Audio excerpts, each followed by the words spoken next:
നമുക്ക് പല സ്ഥലത്തായിട്ട് പബ്ലിക് സ്പീക്കിങ്ങിന് പോകേണ്ട ഒരു ആവശ്യം വരികയാണ് വിചാരിക്കുക. ആ സമയത്ത് നിങ്ങൾക്ക് ചിലപ്പം കംഫർട്ട് കുറവുണ്ടായിരിക്കും, അല്ലെങ്കിൽ ഒരു കോൺഫിഡൻസ് കുറവുണ്ടായിരിക്കും അല്ലേ. ഇപ്പോൾ പബ്ലിക് സ്പീക്കിംഗ് തന്നെ ആവണമെന്നില്ല, അതിപ്പോൾ പല രീതിക്കും ആവാം. നിങ്ങളിപ്പോൾ ക്ലാസ്സിലൊരു സെമിനാർ എടുക്കുകയാണ്, അല്ലെങ്കിൽ ഒരു പേപ്പർ പ്രസൻറ്റേഷൻ നിങ്ങൾക്കുണ്ട്. ഇപ്പോൾ നമ്മൾ ഡിഗ്രിക്കൊക്കെ പോകുന്ന സമയത്ത് അത് ആവശ്യമായിട്ട് വരും. +2 10ലൊക്കെ നിങ്ങൾക്ക് സെമിനാർസും കാര്യങ്ങളൊക്കെ എടുക്കാനുണ്ടായിരിക്കും അല്ലേ. അങ്ങനെ ഒരു പ്രസൻറ്റേഷൻ ചെയ്യുന്ന സമയത്ത് നിങ്ങളുടെ കോൺഫിഡൻസ് കുറയ്ക്കുന്ന പല ഫാക്ടേഴ്സ് ഉണ്ടായിരിക്കും. നിങ്ങൾ ഒരു സ്മാർട്ട് അല്ലാത്ത രീതിക്ക് നിൽക്കുന്ന പല പല സിറ്റുവേഷൻസ് ഉണ്ടായിരിക്കും. എവിടെയോ ഒരു പേടി നിങ്ങളുടെ ഉള്ളിൽ കിടക്കുന്നുണ്ടായിരിക്കും. അപ്പം എങ്ങനെ ഇതൊക്കെ മാറ്റി കുറച്ചും കൂടെ പോസിറ്റീവായിട്ട് നിങ്ങൾക്ക് ഒരു പ്രസൻറ്റേഷൻ നിൽക്കാൻ കഴിയും എന്നുള്ളത് നമുക്ക് നോക്കാം. Welcome to just talk.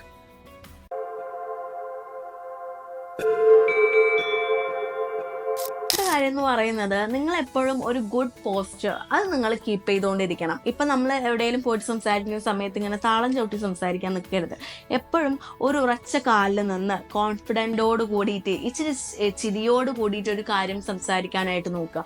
അപ്പോഴാണ് കാണുന്നവർക്കും ശരി, ഇവർ ഭയങ്കര എന്തോ വലിയ കാര്യം സംസാരിക്കാൻ പോകുന്നുണ്ട്, അല്ലെങ്കിൽ ഭയങ്കര കോൺഫിഡൻ്റ് ആയിട്ട് ഒരു പറയുന്ന കാര്യത്തിൽ ഒരു ഉറച്ച നിലപാടോട് കൂടിയിട്ട് ഇവർ സംസാരിക്കാൻ പോവുകയാണെന്നുള്ള ഒരു തോട്ട് കാണുന്നവർക്കും വരുള്ളൂ. അല്ലാണ്ട് നമ്മളിങ്ങനെ താളം ചവിട്ടി സംസാരിക്കാൻ നിന്നിട്ടുണ്ടെന്നുണ്ടെങ്കിൽ നമ്മളുടെ ഒരു കോൺഫിഡൻസ് കുറവും, നമ്മൾ പറയുന്നത് എന്താണെന്നുള്ളൊരു ധാരണ പോലും കേൾക്കുന്നവർക്ക് ഉണ്ടായിക്കൊള്ളുന്നില്ല. അപ്പം എപ്പോഴും ഒരു ഗുഡ് പോസ്റ്റർ, ഉറച്ച കാലിൽ നിന്ന് കൈയൊക്കെ സംസാരിച്ച് കൈ ഇങ്ങനെ കെട്ടി, കൈ വിടർത്തേണ്ട സമയത്ത് വിടർത്തി ചിരിയോട് കൂടിയിട്ട് കോൺഫിഡൻറ്റോട് കൂടി സംസാരിക്കാനായിട്ട് നോക്കുക. രണ്ടാമത്തെ കാര്യം, ബി പ്രിപ്പയർഡ്. എപ്പോഴും ഒരു കാര്യം സംസാരിക്കുന്ന സമയത്ത് അതിനെക്കുറിച്ച് ആവശ്യത്തിൽ കൂടുതൽ നോളജ് നമ്മൾ ഉണ്ടാക്കി വെക്കേണ്ടത് അത്യാവശ്യമായിട്ടുള്ള ഒരു കാര്യമാണ്. നിങ്ങൾ ഏത് ടോപ്പിക്കിനെ കുറിച്ചാണോ സംസാരിക്കുന്നത് അതിനെക്കുറിച്ച് മാക്സിമം നമ്മൾ റിസർച്ച് നടത്തുക. ആ റിസർച്ചിലൂടെ കുറേ കാര്യങ്ങൾ നമ്മൾ കണ്ടെത്തിയിട്ടുണ്ടായിരിക്കും, കുറേ കോമ്പോണൻസ് ഉണ്ടായിരിക്കും. അതൊക്കെ ലിസ്റ്റ് ചെയ്ത് വെക്കുക. എന്നിട്ട് അതിൽ ഓരോ വിഷയത്തിനെ കുറിച്ച് നമ്മൾ ഡീറ്റെയിൽ ആയിട്ട് അറിഞ്ഞിരിക്കണം. അല്ലാണ്ട് നമ്മളൊന്നും അറിയാണ്ട് അല്ലെങ്കിൽ പകുതി അറിവ് വെച്ചിട്ട് അവിടെ പോയി സംസാരിക്കാൻ നിന്നിട്ടുണ്ടെന്നുണ്ടെങ്കിൽ നമുക്കതൊരു ഡൗട്ടായിരിക്കും. കാരണം നമ്മുടെ ഓഡിയൻസ് നമ്മുടെ അടുത്ത് ക്വസ്റ്റ്യൻസ് ചോദിക്കാനുള്ള ഒരു ചാൻസ് കൂടുതലാണ്. എന്തെങ്കിലും അവർക്ക് കൺഫ്യൂഷൻസ് ഉണ്ടെങ്കിൽ നമ്മുടെ അടുത്ത് ചോദിച്ചു കഴിഞ്ഞാൽ നമുക്കും അത് അറിയില്ല പറഞ്ഞു കഴിഞ്ഞാൽ ഒരു നെഗറ്റീവായിട്ട് അവിടെ നിൽക്കും അല്ലേ. അപ്പോൾ എപ്പോഴും ഏത് വിഷയമാണെന്ന് വെച്ചാൽ അതിനെക്കുറിച്ച് മാക്സിമം അറിവുണ്ടാക്കിയിട്ട് വേണം നിങ്ങൾ എവിടെയും അതിനെക്കുറിച്ച് സംസാരിക്കാനായിട്ട്. അപ്പോൾ എപ്പോഴും നമ്മൾ പ്രിപ്പയർഡ് ആയിരിക്കണം. മാക്സിമം റിസർച്ച് ചെയ്ത് നോട്ട് ചെയ്ത് വെക്കാനായിട്ട് നോക്കുക. എപ്പോഴും ഒരു ഷോർട്ട് നോട്ട് കീപ്പ് ചെയ്തുകൊണ്ട് സംസാരിക്കുന്നത് ബെറ്റർ ആയിരിക്കും. മൂന്നാമത്തെ കാര്യം, പ്രാക്ടീസ് ചെയ്യേണ്ടത് അത്യാവശ്യമാണ്. പ്രത്യേകിച്ച് ആദ്യത്തെ തവണയൊക്കെയാണ് പോകുന്നതെങ്കിൽ നല്ലോണം പ്രാക്ടീസ് ചെയ്യണം. പ്രാക്ടീസ് എങ്ങനെ ചെയ്യാമെന്ന് ചോദിച്ചാൽ, കണ്ണാടിയുടെ മുന്നിലൊക്കെ പോയിട്ട്, അല്ലെങ്കിൽ വേറെ ആരെങ്കിലും കേൾക്കാൻ ഒരാളുണ്ടെങ്കിൽ അവരെ നിർത്തിക്കൊണ്ട് നിങ്ങൾ സംസാരിക്കാനായിട്ട് നോക്കുക.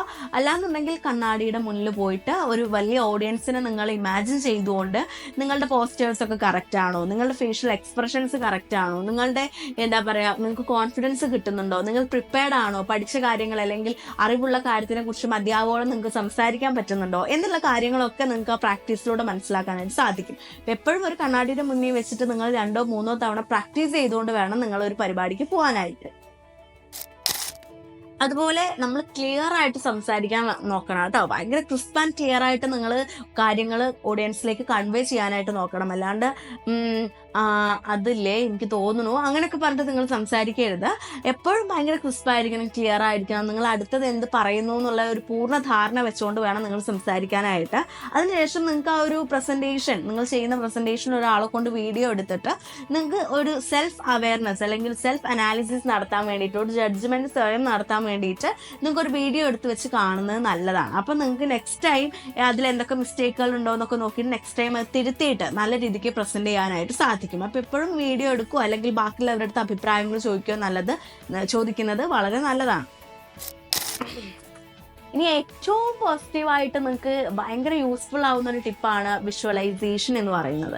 അതായത് നിങ്ങൾ ആ ഒരു പരിപാടിക്ക് ചെല്ലുന്ന സമയത്ത് അതിന് മുന്നേ തന്നെ നിങ്ങൾ ആ ഒരു ഇമാജിനേഷൻ പവർ വെച്ചിട്ട് നിങ്ങൾ അവിടെ പോയി സംസാരിക്കുന്നതും ഓഡിയൻസ് ക്വസ്റ്റ്യൻ ചോദിക്കുന്നതും അതിനനുസരിച്ച് നിങ്ങൾക്ക് ആൻസർ ചെയ്യാൻ പറ്റുന്നതും, അല്ലാന്നുണ്ടെങ്കിൽ അറ്റ് ലാസ്റ്റ് എല്ലാവരും നിങ്ങൾ അപ്രിഷ്യേറ്റ് ചെയ്യുന്നതും ക്ലാപ്പ് ചെയ്യുന്നതും ഒരു വെൽ പ്രസൻറ്റേഷനായിട്ട് അത് മാറുന്നതും നിങ്ങൾ വിഷ്വലൈസ് ചെയ്ത് കഴിഞ്ഞാൽ തന്നെ നിങ്ങൾക്കത് ഒരു പോസിറ്റീവ് മൈൻഡ് സെറ്റ് ഉണ്ടാക്കിയെടുക്കും, ഒരു കോൺഫിഡൻസ് നിങ്ങൾക്ക് ഉണ്ടാക്കിയെടുക്കും. അപ്പം എപ്പോഴും എന്ത് കാര്യം ചെയ്യുമ്പോഴും അത് മുന്നേ വിഷ്വലൈസ് ചെയ്യുന്നത് നമ്മുടെ ബ്രെയിനെ സംബന്ധിച്ചിടത്തോളം വളരെ നല്ലതാണ്. അപ്പോൾ അതൊരു പോസിറ്റീവ് വേയിലൂടെ കാര്യങ്ങൾ മുന്നോട്ട് കൊണ്ടുപോകാനും അത് റിയൽ ആയിട്ട് സംഭവിക്കുമ്പോൾ അതേ രീതിക്ക് സംഭവിക്കാനുള്ള ചാൻസ് അവിടെ 90% കൂടുതലാണ്. അപ്പോൾ എപ്പോഴും പബ്ലിക് സ്പീക്കിങ്ങിന് പോകുന്നതിന് മുന്നേ ഈ കാര്യങ്ങൾ ടിപ്സൊക്കെ ഒന്ന് ശ്രദ്ധിക്കുക. ഇല്ലാന്നുണ്ടെങ്കിൽ പണിവാളും.